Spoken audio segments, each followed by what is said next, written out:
Good morning students. Welcome back. In the previous video, we discussed about vapor pressure of liquid solution and Raoult's law for volatile solute. Now, today we discuss second case of Raoult's law, that is Raoult's law for non-volatile solute. Let us revise Raoult's law for volatile solute. इसमें हमने पढ़ा था in a binary solution if both components, both solute and solvent are volatile in nature. Volatile means those substances which have tendency to evaporate at room temperature. In that case, if both components are volatile, then according to Raoult's law, both components form vapors above the solution and partial vapor pressure of each component A and B is equal to the product of vapor pressure of that components A and B in pure state and its mole fraction. तो ये हम पढ़ चुके हैं. Now we start case 2, Raoult's law for non volatile solute. अब आप देखिए, अगर दोनों कंपोनेंट में से एक कंपोनेंट नॉन वोलेटाइल है. नॉन वोलेटाइल मीन्स दो substance which have no tendency to evaporate, जो इवेपोरेट नहीं होते उन सब्सटेंस को कहते हैं नॉन वोलेटाइल. तो इस केस में क्या होगा, देखिए, Raoult's law for a solution containing non volatile solute. Let us take a pure solvent A into a beaker. The entire surface is covered by the molecule of A only. Vapors formed above the surface of liquid is of A only. So here vapor pressure of pure solvent is PA naught. If we add a non-volatile solute B into pure solvent A to make a solution, then let's see. The surface is covered by both solute as well as solvent molecules. Some surface area covered by the non-volatile solute also. As solute is non-volatile, so only solvent will change into vapors. तो यहाँ पे सिर्फ solvent के ही vapors बनेंगे. But इस case में solvent के vapor pure state के comparison में कम बनेंगे. Because some surface area of a liquid is covered by the solute particles, जिससे क्या होगा, rate of evaporation जो है वो कम हो जाएगा, decrease हो जाएगा. As evaporation is a surface phenomena, so evaporation decreases. Evaporation decreases, so less molecule change into vapors. As we know, vapor pressure is directly proportional to mole fraction. So here mole fraction of solvent in vapor phase decreases as well as vapor pressure of solvent also decreases. इस case में जब हम non volatile solute add करेंगे तो vapour pressure जो होगा solvent का वो कम होगा as compare to vapour pressure in pure state. ये पीए क्या है, partial vapour pressure of solvent in a solution. जैसे कि हम देख रहे हैं यहाँ पे small number of solvent molecule हैं वेपर फेस में, और इस केस में large number of solvent molecule हैं वेपर फेस में. क्योंकि यहाँ पे सिर्फ प्योर ए है तो ज़्यादा वेपर्स बन रहे हैं, और यहाँ पे नॉन वोलेटाइल सोल्यूट होने से कम वेपर्स बन रहे हैं. तो जो वेपर प्रेशर होता है सोलवेंट का, partial vapour pressure of solvent in a solution, वो लेस होता है than vapour pressure of solvent in pure state. As we know, यहाँ पे जो वेपर प्रेशर है सॉल्यूशन का, सारे का सारा किसके इक्वल है, सोलवेंट के वेपर प्रेशर के इक्वल, क्योंकि सोल्यूट क्या है, नॉन वोलेटाइल. तो वेपर प्रेशर जो है सॉल्यूशन का वो प्योर सोलवेंट के कंपैरिजन में कम होगा. कितना कम होगा हम इससे निकालेंगे, that will be the lowering in vapour pressure. Here PA not vapour pressure of pure solvent, PS vapour pressure of solution. तो कितना लोअरिंग होगी इस फैक्टर से हम निकाल लेंगे as compared with the pure solvent, lowering in vapour pressure.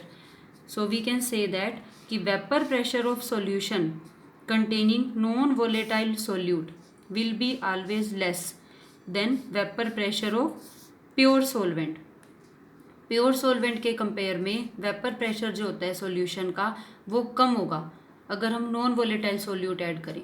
Non-volatile solute जैसे sugar, urea, NaCl, these are the non-volatile solute. किसी भी सॉल्यूशन का vapour pressure non volatile solute डालने से कितना कम होगा, कितनी लोअरिंग होगी, ये डिपेंड करेगा उसकी क्वांटिटी पे. Not depend on it's nature. जैसे कि अगर हम इस एग्जाम्पल में यहाँ पर 1 मोल ऑफ शुगर ऐड करते हैं या फिर 1 मोल ऑफ यूरिया ऐड करते हैं, तो दोनों ही केस में जो लोअरिंग होगी वेपर प्रेशर में वो सेम होगी, बिकॉज दोनों ही केस में हमने कितना सोल्यूट ऐड किया है, 1 मोल। तो इसमें कितनी लोअरिंग होगी सॉल्यूशन के वेपर प्रेशर में, ये डिपेंड करेगा उसकी नंबर ऑफ मोल्स पे, उसकी क्वांटिटी पे, उसके नेचर पे डिपेंड नहीं करेगा। तो ये बात आप ध्यान रखना। तो आप इसमें नेक्स्ट देखिए, अब जो टोटल वेपर प्रेशर होता है सॉल्यूशन का वो किसके इक्वल होता है, sum of vapour pressure of both the component. As we know solute B non volatile है, तो it will not have any partial vapour pressure, तो हेयर पी बी क्या हो जाएगा, 0। तो ओवरऑल जो टोटल वेपर प्रेशर है सॉल्यूशन का वो किसके इक्वल आ जाएगा, vapour pressure of solvent only. Apply Raoult's law, here P A किसके इक्वल हो जाएगा, पी ए नोट एक्स ए। तो vapour pressure of solution is equal to P A note X A. As maximum mole fraction in the solution is of solvent only, but it remains less than 1 because sum of mole fraction of two component equals to 1. Here xa 1 minus xb अगर हम यहाँ पे रखते हैं तो ps क्या हो जाएगा, vapour pressure of solvent in pure state 1 minus XB. Bracket को अगर हम ओपन करेंगे तो इक्वेशन बनेगी P A note XB. Negative terms को हम लेफ्ट हैंड साइड लेके जाएं और वेपर प्रेशर ऑफ सॉल्यूशन को इधर लेके आएँ तो इक्वेशन बनेगी P A note X B is equal to P A note minus vapour pressure of solution. यहाँ से मोल फ्रैक्शन ऑफ सोल्यूट निकाले तो पी ए नोट ये जो है डिवाइड हो जाएगा। अब इस टर्म को देखिए यहाँ पे, वेरी वेरी इंपॉर्टेंट, ये है vapour pressure of pure solvent जो कि ज़्यादा है as compare to vapour pressure of solution. Solution का कम होता है वेपर प्रेशर, तो ये फैक्टर हमें बताएगा लोअरिंग इन वेपर प्रेशर। किससे कंपेयर की गई है lowering, vapour pressure of pure solvent. तो इससे अगर हम फ्रैक्शन लें तो ये बन जाएगा relative lowering in vapour pressure which is equal to mole fraction of solute. तो this is Raoult's law for a non volatile solute. In that case that factor P A note minus P S lowering in vapour pressure, और ये जो पूरी term है ये बन जाएगी relative lowering in vapour pressure.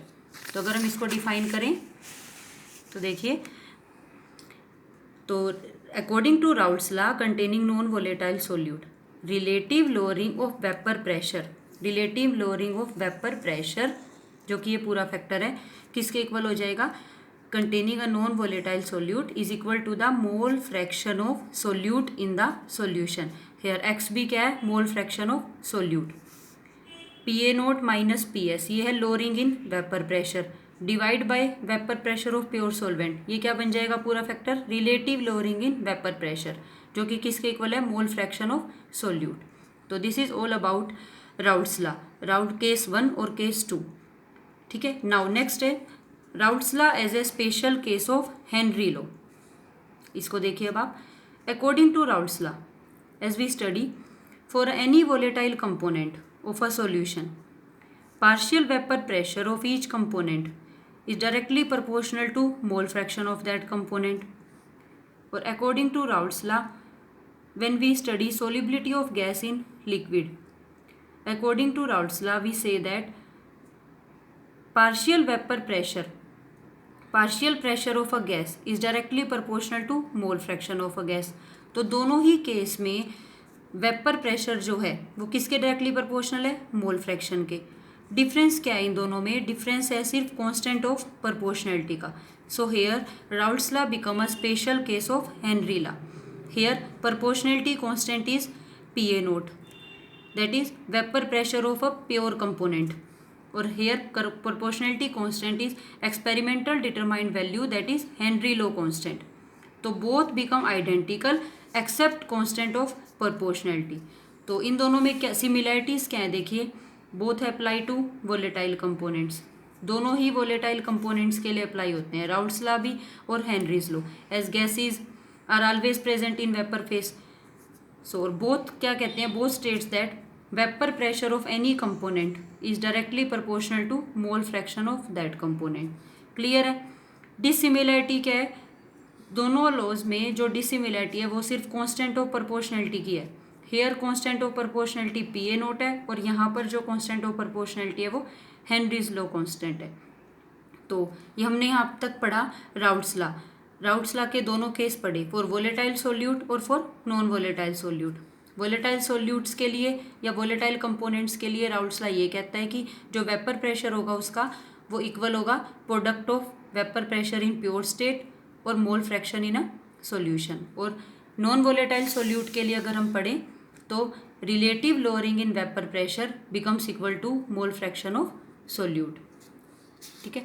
Now next topic is ideal and non ideal solution. तो जो हम इस चैप्टर में पढ़ रहे हैं वो बाइनरी सॉल्यूशन पढ़ रहे हैं। तो बाइनरी सॉल्यूशन को हम कैटेगराइज कर सकते हैं into two type, ideal solution और नॉन आइडियल सॉल्यूशन। ये वर्ड जो है आइडियल, आपने +1 क्लास में भी सुना होगा। आइडियल गैस, जो आइडियल गैस इक्वेशन को ओबे करती है उसको कहते हैं आइडियल गैस, रियल गैस। आज हम पढ़ेंगे आइडियल और नॉन आइडियल सॉल्यूशन।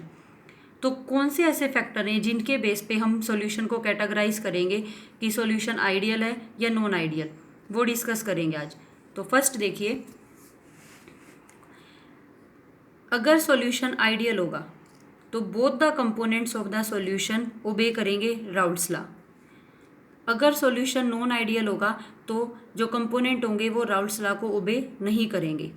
जैसे कि राउट्स लॉ कहता है कि वेपर प्रेशर जो होगा ईच कंपोनेंट का सॉल्यूशन में वो इक्वल होगा P A note X A के और पी बी का इक्वल होगा P B naught X B का। But in case of non ideal जो वेपर प्रेशर होगा सॉल्यूशन का वो product of vapour pressure in pure state और मोल फ्रैक्शन के इक्वल नहीं होगा दोनों ही केस में। ठीक है। नेक्स्ट देखिए, in an ideal solution no change in volume on mixing the component. जब हम मिक्स करेंगे दोनों कंपोनेंट्स को तो जो चेंज इन वॉल्यूम आएगा वो 0 होगा, कोई वॉल्यूम में चेंज नहीं होगा।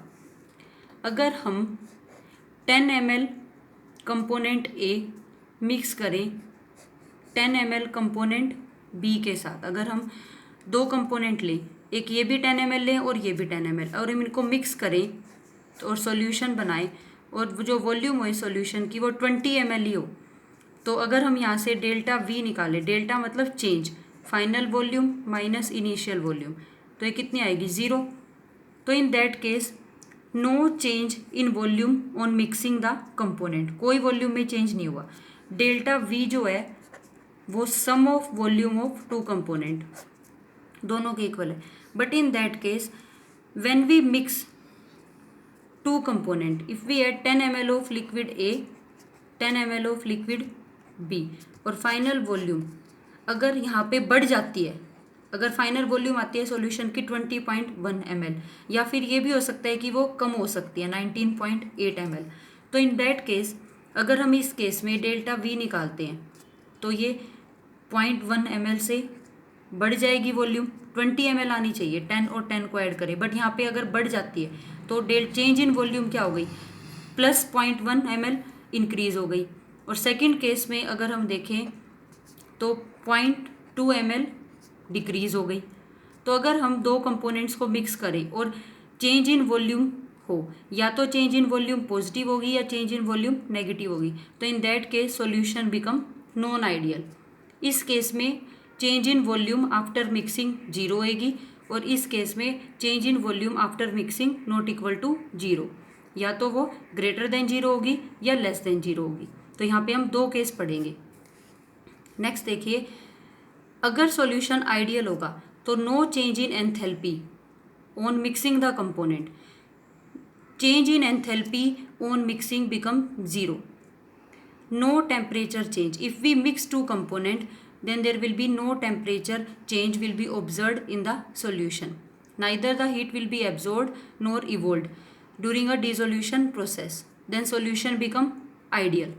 or in that case when we mix two component either the heat will be absorbed या either the heat will be evolved out, so delta H mixing not equal to 0। यहाँ पे या तो delta H होगा positive या फिर delta H होगा negative.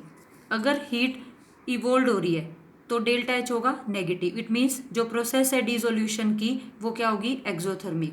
और अगर डेल्टा एच पॉजिटिव होगा मीन्स प्रोसेस जो है डिसोल्यूशन की वो एंडोथर्मिक है। तो तो in that case delta H mixing 0 के इक्वल नहीं होगा, तो सॉल्यूशन बिकम नॉन आइडियल। जब हम दो कंपोनेंट को मिक्स कर रहे हैं, क्यों वॉल्यूम में चेंज ऑब्जर्व हो रहा है और क्यों एंथैल्पी चेंज हो रही है, ये दोनों फैक्टर्स जो हैं ये चेंज क्यों हो रहे हैं, जो मोस्ट इंपॉर्टेंट फैक्टर है इनके पीछे वो है इंटरमोलिकुलर इंटरेक्शन। ये सबसे इंपॉर्टेंट फैक्टर है इंटरमोलिकुलर इंटरेक्शन। तो इसको देखते हैं। अब देखिए आप, जब प्योर कंपोनेंट ए है तो कौन सी इंटरेक्शन है उनके बीच में, A type interaction. Pure component B present है तो कौन सी इंटरेक्शन है, बी इंटरेक्शन। जब हम इन दोनों कंपोनेंट को मिक्स करते हैं सॉल्यूशन बनाने के लिए, तो न्यू इंटरेक्शन जो बनती हैं वो होती हैं ए बी इंटरेक्शन। अगर जो फोर्स ऑफ इंटरेक्शन ए की इंटरेक्शन है और जो बी में है, आफ्टर मिक्सिंग अगर इंटरेक्शन ए और बी के बीच में वही रहती है, नेचर सेम रहता है, तो in that case solution become ideal solution. जब दो कंपोनेंट को मिक्स करते हैं तो इसमें देखिए पहले ए और ए के बॉन्ड्स को ब्रेक करना पड़ेगा, बी और बी के बॉन्ड्स ब्रेक होंगे, जब भी न्यू इंटरेक्शन बॉन्ड बनेगा ए बी। जब भी बॉन्ड्स ब्रेक होते हैं तो एनर्जी रिक्वायर्ड होती है फॉर ब्रेकिंग ऑफ बॉन्ड, और जब भी नए बॉन्ड्स बनते हैं तो एनर्जी रिलीज होती है। In that case if both the interactions are of same nature, then energy required for breaking of bond is equal to the energy released during formation of bond। Clear है। इस case में अगर solute और solvent की जो intermolecular interaction है वो same nature की होंगी एज सोल्वेंट इंटरेक्शन, तो ना तो हीट एब्जॉर्ब होगी ना हीट इवोल्व होगी, तो in that case delta H mixing 0 हो जाएगा और ना ही कोई वॉल्यूम में चेंज होएगा, तो आइडियल बनेगा। सेकंड देखिए, अगर प्योर इंटरेक्शंस जो हैं ए टाइप इंटरेक्शन और बी टाइप इंटरेक्शंस जो हैं वो डिफरेंट नेचर की हों, then the interaction formed after mixing of A और बी। अगर ए बी इंटरेक्शंस जो आफ्टर मिक्सिंग बनेगी वो डिफरेंट नेचर की हों, then the pure interaction, pure components में जो इंटरेक्शन है तो हम नॉन आइडियल सॉल्यूशन कहेंगे। इस केस में दो केस हम ऑब्जर्व करेंगे, या तो जो प्योर कंपोनेंट की इंटरेक्शन है वो जो बाद में बनेगी सॉल्यूशन में इंटरेक्शन उनसे स्ट्रॉन्ग भी हो सकती हैं या फिर उनसे वीक भी हो सकती है। तो यहाँ पे हम दो केस पढ़ेंगे इसके बेस पे नॉन आइडियल सॉल्यूशन के। तो क्लियर है, दिस ऑल अबाउट आइडियल और नॉन आइडियल सॉल्यूशन। ये ओबे करता है राउल्ट्स लॉ, ये राउल्ट्स लॉ ओबे नहीं करता। यहाँ पे चेंज इन वॉल्यूम 0 होती है, यहाँ पे 0 नहीं होती। यहाँ चेंज इन एंथैल्पी 0 होती है, यहाँ पे नॉट इक्वल टू 0। यहाँ पे ऑल इंटरेक्शन बिफोर मिक्सिंग और after mixing two make a solution equal होती हैं। यहाँ पे बिफोर मिक्सिंग द कंपोनेंट और after mixing two component interactions जो है वो सेम नहीं होती ना। एग्जाम्पल ऑफ आइडियल सॉल्यूशन क्या होंगे, जो सब्सटेंस सिमिलर स्ट्रक्चर शो करते हैं या फिर उनकी सिमिलर पोलैरिटी होती है जिनकी, वो आइडियल सॉल्यूशन में आते हैं। वैसे तो परफेक्टली आइडियल सॉल्यूशन जो है वो बहुत ही रेयर है कि कोई हो, बट अंडर सर्टेन कंडीशन, जैसे कि बहुत ही डाइल्यूट सॉल्यूशन जो होते हैं, very dilute solution show ideal behaviour. जैसे कि अब यहाँ पे हम देखें जो सेम स्ट्रक्चर शो करेंगे, जैसे बेंजीन और टोलीन। बेंजीन क्या होता है, C6H6 और टोलीन है methyl benzene, CH3 group on benzene ring. तो सेम स्ट्रक्चर शो करते हैं, ऑलमोस्ट सिमिलर पोलैरिटीज़ है, तो दे show ideal behaviour. Hexane, heptane, ज़्यादा साइज में डिफरेंस ना हो जिन दोनों मॉलिक्यूल्स के बीच में, वो आइडियल बिहेवियर शो करते हैं। ब्रोमोइथेन, क्लोरोइथेन, तो ये भी आइडियल बिहेवियर शो करेंगे। क्लोरोबेंजीन, ब्रोमोबेंजीन, तो all these solutions comes under ideal solution. In non ideal solution we study two case, either the interactions are weak और either the interactions are strong after mixing. तो here we study alcohol plus water, acetone plus benzene, all these are non-ideal solution. Strong acid mixed with water, acetone mixed with aniline, all these are non-ideal solution. तो इनके बारे में अब हम detail में पढ़ेंगे। अब हम नेक्स्ट पढ़ेंगे नॉन आइडियल सॉल्यूशन, जो कि दो टाइप के होंगे, उसके बेस पे पढ़ेंगे। Topic is type of non ideal solution. We study non-ideal solution. Those which not obey Raoult's law. Two type के होंगे, solution showing positive deviation, solution showing negative deviation. Now first non ideal solution showing positive deviation. तो देखिए आप इसको ध्यान से समझिए, अगर पॉजिटिव डेविएशन होगा तो इस केस में देखिए आप, प्योर सॉल्वेंट में इंटरेक्शन है A type interaction, pure solute की इंटरेक्शन है B type interaction. After mixing both the component, जो सॉल्यूशन में इंटरेक्शन होंगी वो होंगी ए बी इंटरेक्शन। अगर प्योर कंपोनेंट्स में जो इंटरेक्शन प्रेजेंट है बिटवीन द मॉलिक्यूल्स वो स्ट्रोंग है as compare to A B interaction in the solution, तो we study positive deviation, we show positive deviation. अगर पहले जो बॉन्ड है प्योर कंपोनेंट्स में वो ज़्यादा स्ट्रोंग है as compare to new bond formed between solute and solvent, तो पॉजिटिव डेविएशन होगा। इसमें आप ये देखिए, अगर बाद में जो बॉन्ड्स बनेंगे ए और बी के बीच में अगर वो वीक हैं तो ए और बी जो हैं वो वेपर फेस में ज़्यादा आएंगे, मॉलिक्यूल्स ज़्यादा नंबर ऑफ मॉलिक्यूल्स आएंगे वेपर फेस में, क्योंकि यहाँ पे जो फोर्स ऑफ इंटरेक्शन है ए और बी के बीच में वीक है। तो इस केस में जो वेपर प्रेशर होगा सॉल्यूशन का प्योर के कंपैरिजन में वो ज़्यादा होगा, क्योंकि ए और बी के वेपर्स ज़्यादा आएंगे। यहाँ पे इंटरेक्शन स्ट्रॉन्ग है तो कम वेपर्स बनेंगे ए के और बी के, यहाँ पे ए और बी लिक्विड के वेपर्स ज़्यादा बनेंगे। तो यहाँ पर वेपर प्रेशर जो होगा ए की वजह से सॉल्यूशन में और बी की वजह से वो बढ़ जाएगा। राउल्ट्स लॉ में इक्वल होता था यहाँ पे, बट यहाँ पे जो वेपर प्रेशर होगा ए और बी का वो ग्रेटर हो जाएगा as compare to P A note X से P B naught X B. As total pressure भी फिर जो सॉल्यूशन का होगा वहाँ यहाँ पे बढ़ जाएगा, sum of vapour pressure of two component से होता है वो ग्रेटर हो जाएगा। तो यहाँ पे जो वेपर प्रेशर जो है वो ग्रेटर हो जाएगा then P A note X से P B naught X B here. Now next factor delta V mixing भी यहाँ पे क्या होगी पॉजिटिव। अगर बाद में जो इंटरेक्शन बनती है आफ्टर मिक्सिंग वो वीक होंगी तो वॉल्यूम जो है ओवरऑल जो सॉल्यूशन की है वो थोड़ी सी बढ़ जाएगी।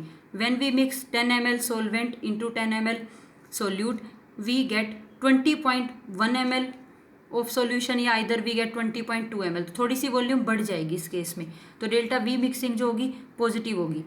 Now next delta H mixing भी पॉजिटिव होगी यहाँ पे।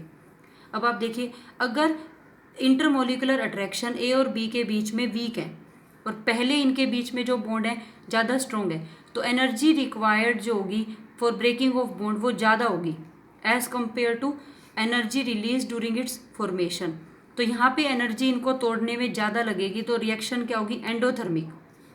Energy required for breaking of bond between pure component वो ग्रेटर होगी than energy release during formation of bond. तो यहाँ पे सब कुछ बढ़ेगा, मिक्सिंग एंडोथर्मिक हो जाएगी रिएक्शन, वॉल्यूम भी बढ़ेगी, वेपर प्रेशर भी बढ़ेगा। तो ये वाले जो आइडियल सॉल्यूशन है, नॉन आइडियल सॉल्यूशन सॉरी, ये शो करेंगे पॉजिटिव डेविएशन। जैसे कि हम एग्जांपल लेते हैं इथेनॉल प्लस साइक्लोहेक्सेन का। देखिए प्योर इथेनॉल में कौन सी इंटरेक्शन होगी hydrogen bonding. Pure cyclohexane as non polar है, कौन सी इंटरेक्शन होगी डिस्पर्शन फोर्सेज या weak van der Waals forces. अपनी अपनी जो इनमें इंटरेक्शन है वो खुद की मॉलिक्यूल्स के बीच में स्ट्रॉन्ग है।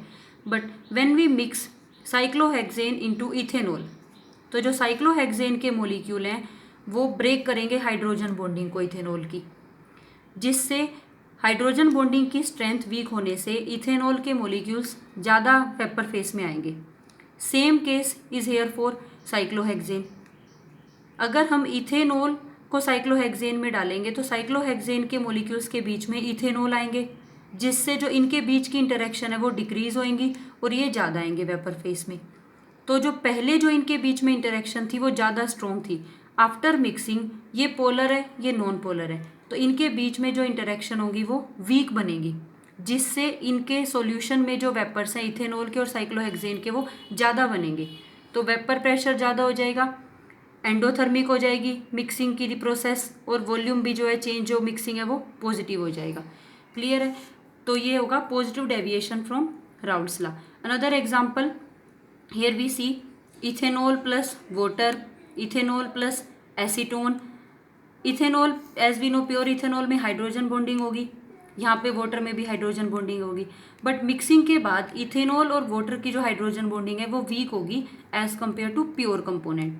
सिमिलरली यहाँ पे एसीटोन में डाइपोल डाइपोल इंटरेक्शन है, इथेनॉल में हाइड्रोजन बॉन्डिंग है। आफ्टर मिक्सिंग जो है वो इंटरेक्शन वीक होंगी।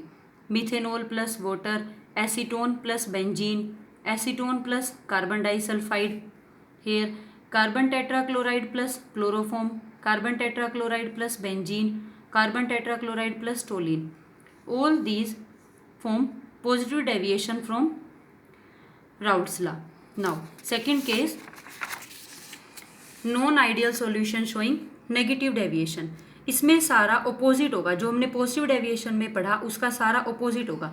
इसमें आप देखिए प्योर solvent और प्योर solute में जो इंटरेक्शन होंगी वो वीक होंगी। आफ्टर मिक्सिंग जो इंटरेक्शन बनेगी ए और बी इंटरेक्शन वो ज़्यादा स्ट्रोंग होंगी देन द प्योर कंपोनेंट्स। अगर सॉल्यूशन में ए और बी के बीच में इंटरेक्शन स्ट्रोंग होंगी तो उससे क्या होगा, लेस वेपर्स बनेंगे ए और बी के।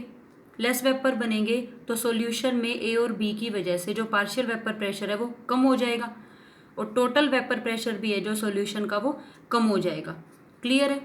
पॉजिटिव डेविएशन में ये जो न्यू इंटरेक्शन थी ए और बी ये वीक थी, बट नेगेटिव के केस में ये ज़्यादा है। अगर ये स्ट्रोंग होंगी तो कम वेपर्स बनेंगे ए और बी के, तो कम वेपर्स बनने से कम वेपर प्रेशर होगा यहाँ पे इन दैट केस। यहाँ पे अगर ये इंटरेक्शन ज़्यादा स्ट्रोंग है तो जो ओवरऑल वॉल्यूम है सॉल्यूशन की वो थोड़ी सी कम ऑब्जर्व होगी आफ्टर मिक्सिंग। जैसे कि अगर हम 10 ml ऑफ ए और 10 ml ऑफ बी को मिक्स करें तो 20 ml नहीं बनेगा सॉल्यूशन, या तो बनेगा 19.8 या 19.7 ml, कुछ कम रहेगी वॉल्यूम इसमें। अब यहाँ पर डेल्टा एच मिक्सिंग भी क्या हो जाएगी, नेगेटिव, मीन्स जो प्रोसेस है डिसोल्यूशन की वो हो जाएगी एक्सोथर्मिक। जैसे कि जो ए बी इंटरेक्शन है वो स्ट्रोंग है और जो प्योर कंपोनेंट में इंटरेक्शन है वो वीक है, तो यहाँ पर ज़्यादा एनर्जी रिलीज होगी during the formation of new interaction, come energy required होगी फॉर इट्स ब्रेकिंग। तो यहाँ पे ज़्यादा एनर्जी रिलीज होगी तो डेल्टा एच मिक्सिंग क्या हो जाएगा, नेगेटिव, और प्रोसेस हो जाएगी एक्सोथर्मिक। एनर्जी रिक्वायर्ड जो होगी ब्रेकिंग ऑफ बॉन्ड्स की, कंपोनेंट्स की, वो कम होगी एज कम्पेयर टू जो एनर्जी रिलीज होगी during formation of bond between solute and solvent. यहाँ पे सोल्यूट और सोलवेंट इंटरेक्शन जो है वो ज़्यादा स्ट्रोंग होंगी, तो नेगेटिव में आएंगी सारे टर्म। वेपर प्रेशर भी डिक्रीज हो जाएगा, चेंज इन वॉल्यूम भी डिक्रीज नेगेटिव आएगी, और जो डेल्टा एच मिक्सिंग है वो भी क्या हो जाएगी, नेगेटिव। जैसे कि हम इसके एग्जांपल लेते हैं, chloroform plus acetone. Pure acetone में कौन सी इंटरेक्शन होती है, dipole dipole interaction. Chloroform polar है, इसमें भी कौन सी होंगी, dipole dipole interaction. But when we mix chloroform and acetone, अगर हम सॉल्यूशन बनाने के लिए इन दोनों को मिक्स करते हैं तो एसीटोन और क्लोरोफॉर्म बीच में स्ट्रॉन्ग हाइड्रोजन बॉन्डिंग बन जाएगी। तो जो आफ्टर मिक्सिंग जो सोल्यूट और सोलवेंट के बीच में बॉन्ड बनेंगे वो ज़्यादा स्ट्रॉन्ग है, तो इन दैट केस डेविएशन होगा negative deviation from Raoult's law. Another example, negative deviation के जो एग्जाम्पल्स होते हैं ज़्यादातर, एक एग्जाम्पल ये रहता है स्ट्रॉन्ग एसिड का वाटर के साथ। कोई भी स्ट्रॉन्ग एसिड जो होगा अगर वाटर के साथ बनाएगा सॉल्यूशन तो ये नेगेटिव डेविएशन शो करेगा। जैसे HCl plus water, HNO3 plus water, H2SO4 plus water. Another example, other than strong acid plus water, acetone plus aniline, acetic acid plus pyridine, chloroform plus diethyl ether. तो all these solution, all these examples show negative deviation from Raoult's law. तो clear है। तो अभी इसमें हमने इस video में हमने पढ़ा Raoult's law for non volatile solute, ideal और नॉन आइडियल सॉल्यूशन। और नॉन आइडियल सॉल्यूशन जो होते हैं वो दो टाइप के होते हैं, पॉजिटिव डेविएशन शो करते हैं और कुछ होते हैं जो नेगेटिव डेविएशन शो करते हैं। तो ये आपको क्वेश्चन खुद से लिखना है students. Right 5 difference in solution having positive deviation and solution having negative deviation. तो क्लियर है। तो थैंक यू स्टूडेंट।